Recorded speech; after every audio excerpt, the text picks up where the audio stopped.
টেকনাফের তুলাতলীতে ৩ জন ইয়াবা পাচারকারীকে একটি বিদেশি পিস্তল, ৪ রাউন্ড তাজা গোলা ও ৩০,০০০ পিস ইয়াবাসহ আটক করেছে কোস্টগার্ড। সোমবার সকালে কোস্টগার্ড মিডিয়া কর্মকর্তা লেফটেন্যান্ট কমান্ডার হারুনুর রশিদ এ তথ্য জানান। তিনি বলেন, গোপন সংবাদের ভিত্তিতে আজ সোমবার মধ্যরাত ২টা ৩০ মিনিটে কোস্টগার্ড আউটপোস্ট শাহপরী কর্তৃক টেকনাফ থানাধীন তুলাতলী ঘাট সংলগ্ন এলাকায় একটি বিশেষ অভিযান পরিচালনা করা হয়। অভিযান চলাকালীন একটি সন্দেহজনক ইঞ্জিন চালিত কাঠের বোটকে থামার সংকেত দিলে পাচারকারীরা কোস্টগার্ডের উপস্থিতি টের পেয়ে বোটের গতি বাড়িয়ে গুলি ছুড়ে পালিয়ে যাওয়ার চেষ্টা করে।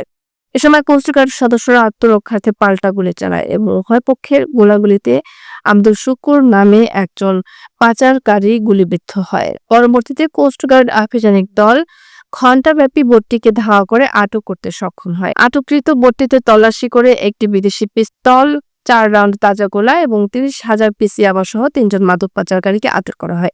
এ সময় ৪ জন মাদক পাচারকারী সাগরে লাফ দিয়ে পালিয়ে যাওয়ায় তাদেরকে আটক করা সম্ভব হয়নি। পরবর্তীতে আহত ইয়াবা পাচারকারীকে চিকিৎসা প্রদানের নিমিত্তে কোস্টগার্ড কর্তৃক কক্সবাজার সদর হাসপাতালে প্রেরণ করা হয়।